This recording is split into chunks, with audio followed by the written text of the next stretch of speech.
तो हेलो फारूक भाई, हेलो लक्ष्य भाई, वेलकम टू आवर चैनल।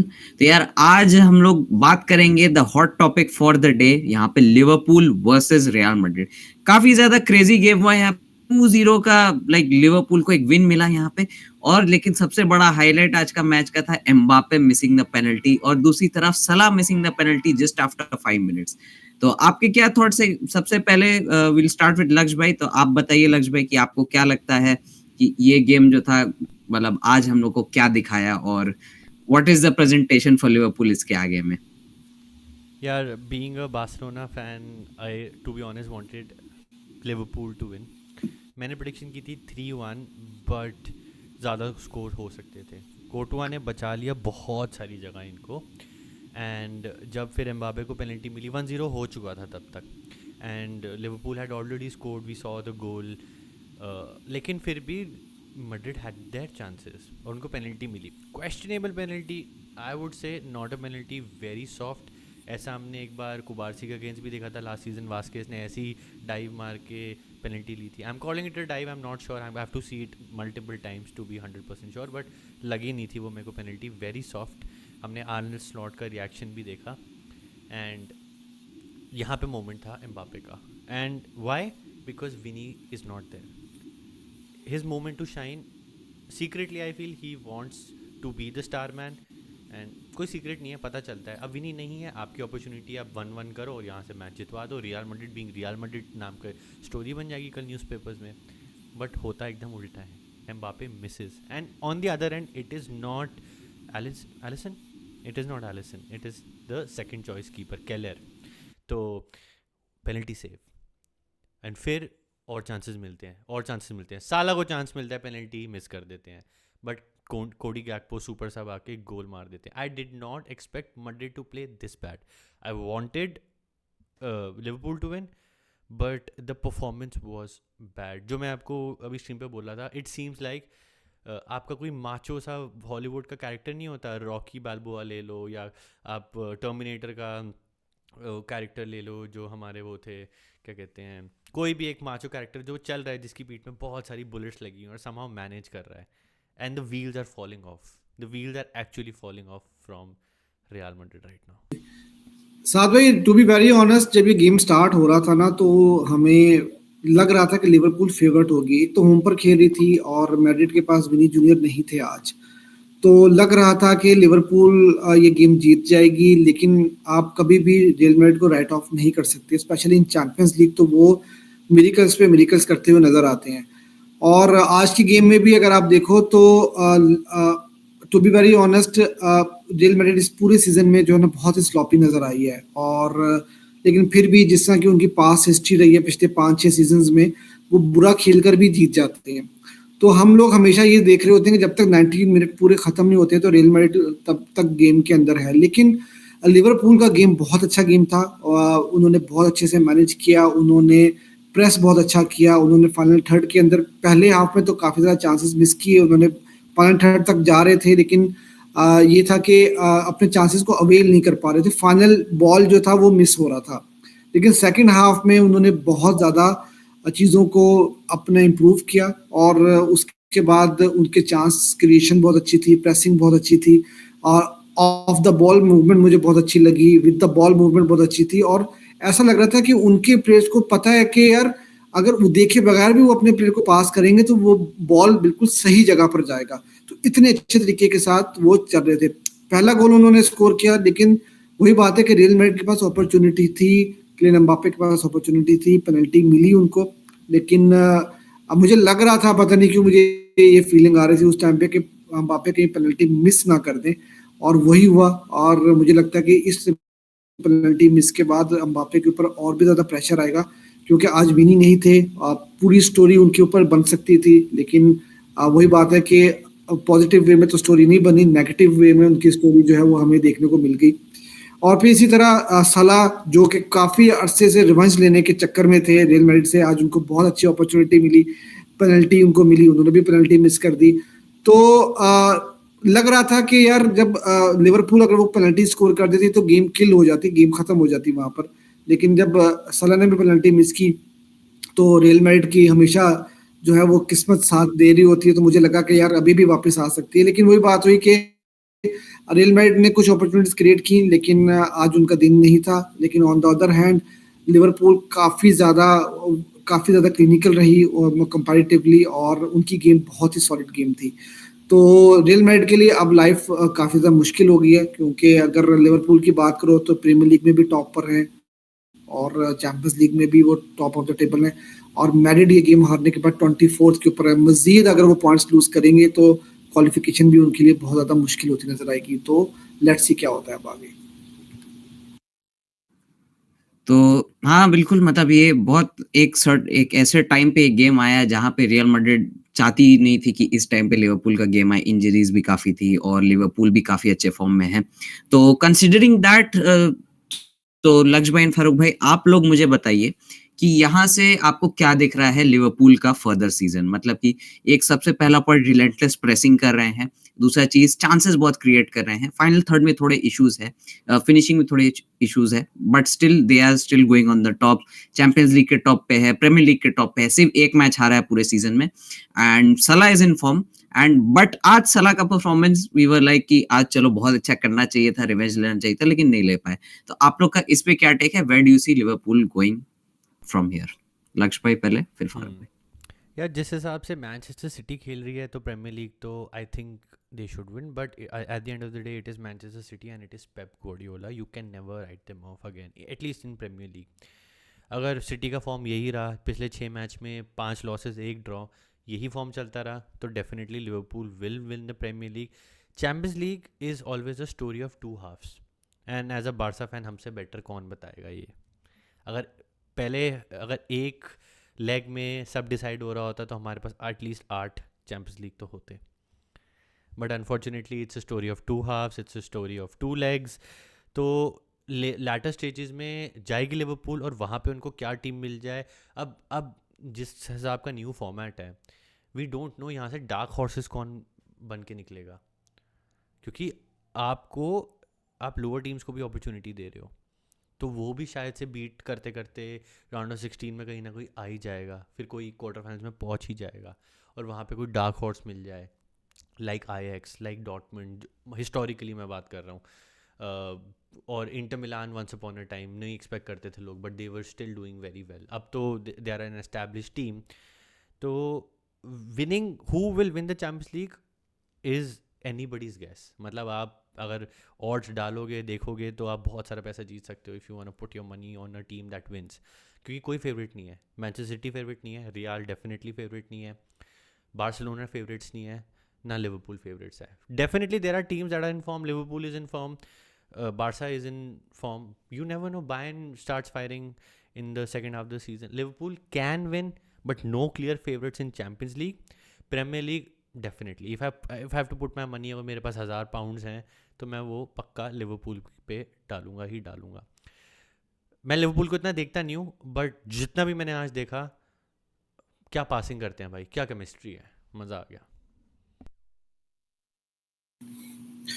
साथ भाई, जैसे आपने एक सवाल किया ना कि फाइनल थर्ड में उनके इश्यूज हैं, इंपॉर्टेंट चीज ये है कि वो चांसेस क्रिएट बहुत ज्यादा करते हैं।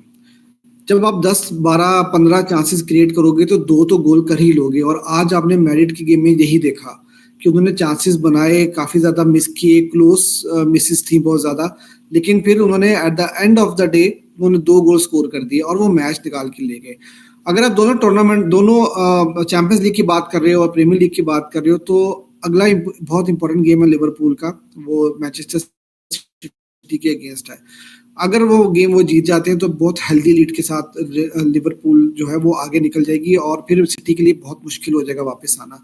लेकिन अभी भी इट्स टू अर्ली, सिटी को आप राइट ऑफ नहीं कर सकते जैसे लक्ष्य भाई ने बोला। और ऑब्वियसली मतलब उनकी फॉर्म तो बहुत अच्छी है, लेकिन लिवरपूल का एक और बहुत बड़ा जो ड्रॉबैक इस वक्त चल रहा है ना, वो सेम लाइक बार्सिलोना, उनका स्क्वाड भी काफी ज्यादा थिन है। अगर उनको भी 1-2 इंजरीज हुई इंपॉर्टेंट प्लेयर्स को, तो जिस तरह बार्सिलोना अभी यमाल के बगैर स्ट्रगल करती हुई आपको नजर आई है, तो आपको लिवरपूल भी नजर आएगी। बहुत थिन स्क्वाड है उनका भी। तो सीजन बहुत लंबा है। मुझे तो ये लगता है कि चाहे बार्सिलोना हो चाहे लिवरपूल हो, अगर आपको अपने इस सीजन में कुछ अचीव करना है तो जनवरी की विंडो में आपको एक दो ऐसी साइनिंग्स करनी पड़ेंगी कि आपका एटलीस्ट बैकअप तैयार हो जाए। जैसे हम लोग जेरार्ड मार्टिन की बात करते हैं, लेफ्ट बैक की बात करते हैं, या हमारी जो दूसरी पोजीशन है अटैकिंग जो चीजें हैं वहां पर। तो इसी तरह लिवरपूल के साथ भी यही इश्यूज है कि उनको एक दो अगर इंजरीज हो गई तो प्रॉब्लम्स में वो आ जाएंगे।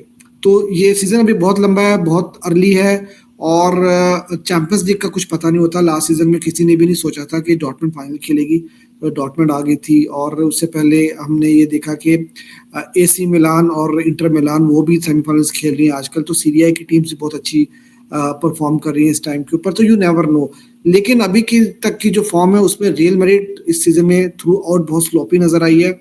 और जब आप बहुत ज्यादा स्लोपी खेल रहे हो, आपको इंजरी क्राइसिस भी है, तो उस टाइम पर चीजें बहुत ज्यादा मुश्किल हो जाती हैं। मुझे इस टाइम पर अगर अच्छी फुटबॉल खेलने वाली जो दो टीमें नजर आई हैं वो एक बार्सिलोना है और उसके साथ लिवरपूल है। तो ये दो टीम्स मैं कहूंगा कि चैंपियंस लीग के मुझे लगता है कि एटलीस्ट सेमीफाइनल तक इनको जरूर जाना चाहिए। और बार्सिलोना का वही है कि यार as a Barcelona fan problem यही है कि यार हम लोगों ने इतने डिजास्टर्स देख लिए हैं और हम लोग 3-3 4-4 गोल से फर्स्ट लेग जीत रहे होते हैं। जैसे लक्ष्मण ने बोला, सेकंड लेग में जाकर हम लोग कोई एक छोटी मोटी मिस्टेक करके जो है वो पूरा मैच हार के हम बाहर हो जाते हैं। तो चैंपियंस लीग के बारे में तो मैं ये बात करूंगा, लेकिन ओवरऑल अगर मैंने जितनी फुटबॉल देखी है सीजन में अभी, तो मुझे लिवरपूल और बार्सिलोना की टीम्स काफी अच्छी फुटबॉल खेलती हुई नजर आ रही है। जी बिल्कुल, यह लिवरपूल का तो इश्यूज है कुछ-कुछ, एंड अभी सीजन बहुत लंबा है। They are still going very strong at this point of time, but issues हो सकता है। Anyways, just the last question before we end the video यहाँ पे, where do you see Real Madrid and Mbappe going with this? और क्या आपको लगता है एम्बापे यहाँ पे इम्प्रूव कर पाएगा? क्या विनीशियस जूनियर एम्बापे के लिए एक बहुत बड़ा प्रॉब्लम है या नहीं है, या क्या है? आपका क्या थॉट्स है इस पर? एंड लक्ष्य भाई। यार अगर गेम इन हैंड वगैरह सब बैलेंस आउट कर लें तो डिफरेंस 1 पॉइंट का ही है। बारसा का अर्ली किक ऑफ है, बारसा जीत जाती है सैटरडे, 7 पॉइंट का गैप आ जाएगा। But assuming Real Madrid win their games तो 1 पॉइंट का डिफरेंस है, जहाँ पे हमने कंफर्म कर दिया था कि बारसा लीग जीत गई है। Barca has bottle somehow and 1 point का गैप ही बचेगा। तो they are very much in the league right now, very much they are competing for it, they are fighting for it. Champions League they are sitting 24th if I am not wrong. Qualify वो कर जाएंगे, probably वो quarter finals तक भी चले जाएंगे। But the thing is, do they have the squad, do they have the chemistry, do they have, अभी तो विनी भी नहीं है। Mbappe had the honours on him, he had the eyeballs, he had the cameras, everybody waiting for him to rise up to the occasion, but story went 180 degree south, उल्टा ही हो गया। तो right of तो मैं अभी भी नहीं करूँगा, बट उनका जो स्क्वाड है ना, that will be a problem for them, क्योंकि हर पोजीशन पे, हर सेकंड या थर्ड पोजीशन पे वो एक आउट ऑफ पोजीशन प्लेयर खिला रहे हैं। राइट बैक नहीं है उनके पास, मिडफील्ड उनकी मेकशिफ्ट सी मिडफील्ड लगती है। मॉड्रिच है इतना ओल्ड, वो खेल रहा है। फॉरवर्ड लाइन में एम्बापे को पोजीशन ही नहीं पता, मिड मैच वो अपनी पोजीशन चेंज कर लेता है, सेंटर से राइट विंग पे आ जाता है। पहले प्रॉब्लम थी भाई राइट विंग नहीं खेल रहा, आज राइट विंग खेला तो राइट विंग से परेशान हो के सेंटर आ गया। वो उसको अपनी पोजीशन समझ नहीं आ रही, कंफ्यूज लग रहा है वो। Lethal player, has proved himself, won a World Cup, hat-trick in a World Cup final, let's say he has won 2 World Cups, but perform नहीं कर पा रहा मैड्रिड के लिए। What is the reason? I am not sure. मैं उसको बड़े different perspective से देखता हूँ। My take on Mbappe is he has to play for the team and not team playing for him. वो एटीट्यूड इशू लगता है मेरे को उसका, to be very honest, because I am a Barca fan. मैं थोड़ा डिफरेंट तरीके से उसको देखता हूँ। I am seeing him from the outside, and from the outside it looks like he wants the team to play for him, but in Madrid you play for Madrid, not the other way around.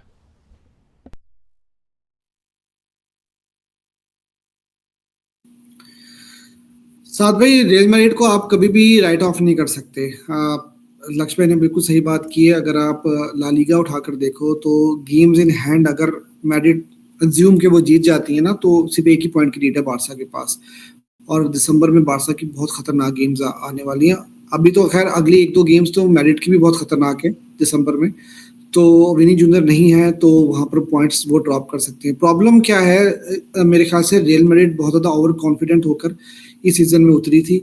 Specially पिछले 1-2 season में जब कोई expect भी नहीं कर रहा था, उन्होंने चैंपियंस लीग जीत ली थी और उन्होंने कोई ज़्यादा साइनिंग्स नहीं की, ना कोई स्टार प्लेयर लिया, ना कोई मतलब मीडियोकर से प्लेयर्स को, छोटे-छोटे प्लेयर्स को उन्होंने खिलाया और वो चैंपियंस लीग जीत गए थे।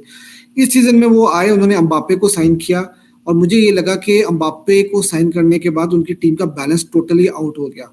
अब उनको ये समझ नहीं आ रही कि विनी को कहाँ खिलाना है, एम्बाप्पे को कहाँ खिलाना है। जो चीज़ें उनको फिक्स करनी चाहिए थी वो उन्होंने फिक्स नहीं की। उन्होंने अपना डिफेंस प्रॉपर्ली फिक्स नहीं किया, उन्होंने लेफ्ट बैक की पोजीशन फिक्स नहीं की। तो उसके अलावा क्रूस उनको अब आप देख रहे हो कि वो कितने इंपॉर्टेंट प्लेयर थे उनके लिए। तो उन्होंने वो पोजीशन जो है फिक्स नहीं की और वो एम्बाप्पे को ले आए और वो समझे कि यार एम्बाप्पे और विनी जो है ना वो सबको चीर-फाड़ देंगे और ख़त्म कर देंगे सबको, लेकिन ऐसा नहीं होता। फुटबॉल एक सिस्टम के साथ खेली जाती है और वो सिस्टम अभी तक रियल मैड्रिड जो है आइडेंटिफाई नहीं कर पाई कि किस तरह से उनको टीम को मैनेज करना है। हर हर गेम के अंदर आप देख रहे होगे, कभी एम्बाप्पे को नंबर 9 खिला रहे हैं, कभी विनी को नंबर 9 खिला रहे हैं, कभी कुछ कर रहे हैं। आज के गेम में भी आपने देखा एम्बाप्पे को पहले लेफ्ट विंग पे खिलाया, फिर वो सेंट्रल आपको खेलता हुआ नज़र आया। तो रियल मैड्रिड के इश्यूज़ तो हैं और साथ में इंजरी इश्यूज़ भी उनको हैं। तो मेरे ख्याल से काफ़ी ओवर कॉन्फिडेंट होके वो उतरे हैं और अब उनको समझ में नहीं आ रहा कि किस तरह से उनको चीज़ों को मैनेज करना है और प्रेशर उनके ऊपर बढ़ता चला जा रहा है। क्योंकि देखिए, चाहे 1 पॉइंट की ही लीड हो, लेकिन कहीं न कहीं वो बार्सा से पीछे हैं। उनको ये पता है कि हम ला लीगा में मज़ीद पॉइंट्स नहीं ड्रॉप कर सकते और same is the case with champions league. Champions league में भी अब उनकी इतनी आसान गेम्स तो नहीं है, 24th पोज़ीशन के ऊपर है। एक आधा गेम अगर वो और हार जाते हैं या ड्रॉ कर जाते हैं, तो प्रॉब्लम्स हो सकती है उनके लिए। जब तक वो बाहर नहीं होते, नॉकआउट नहीं होते, किसी भी कंपटीशन में आप उनको राइट ऑफ नहीं कर सकते। लेकिन आप पहले मैच से आप देख रहे हो कि प्रॉब्लम्स हैं और उनको उस प्रॉब्लम का सॉल्यूशन नहीं मिल रहा। ये अलग बात है कि इतनी प्रॉब्लम्स के बावजूद रियल मैड्रिड विन्स निकाल रही है, जीत रहे हैं वो गेम्स को ला लीगा में भी। तो लेकिन ये कि ये कब तक चलेगा? आपको जब तक टीम का बैलेंस आप उसको नहीं ठीक करोगे, आप अगर लॉन्जेविटी में जाकर देखोगे, तो आप टूर्नामेंट्स या आप चैंपियंस लीग में जो है स्ट्रगल करते हुए नज़र आओगे। यस 100% अग्रीड आप दोनों भाई से। और यार रियल मैड्रिड का तो फर्स्ट मैच से ही लग रहा है कि एंसेलोटी के पास कोई परफेक्ट टैक्टिक नहीं है, कोई परफेक्ट वे ऑफ अप्रोच नहीं है गेम का। ज़्यादातर क्या करते हैं, काउंटर्स पे खेलने का कोशिश करते हैं और अपने प्लेयर्स को इधर-उधर करके मैनेज करते हैं। और जब इंजरी क्राइसिस आई तो हमें दिखा कि कैसे इश्यूज हो रहा है वो लोग को। और ला लीगा में पॉइंट्स ड्रॉप किया, लेकिन यूसीएल में तो ला लीगा में तो रिकवर कर लिया, लेकिन यूसीएल में अभी उनको थोड़े इश्यूज हैं। तो एनीवेज यार, ये सब बातचीत तो होती रहेगी और हमारा चैनल ऐसे ही हम लोग आपके लिए अच्छी वीडियोस लाते रहेंगे। तो फारूक भाई और लक्ष्य भाई के चैनल को भी जरूर सब्सक्राइब करें। टाइटल और डिस्क्रिप्शन में भाई लोगों के चैनल का लिंक दिया हुआ रहेगा। और गाइस, हम मिलेंगे आपसे बहुत जल्द अगले वीडियो में। तब तक के लिए बाय बाय।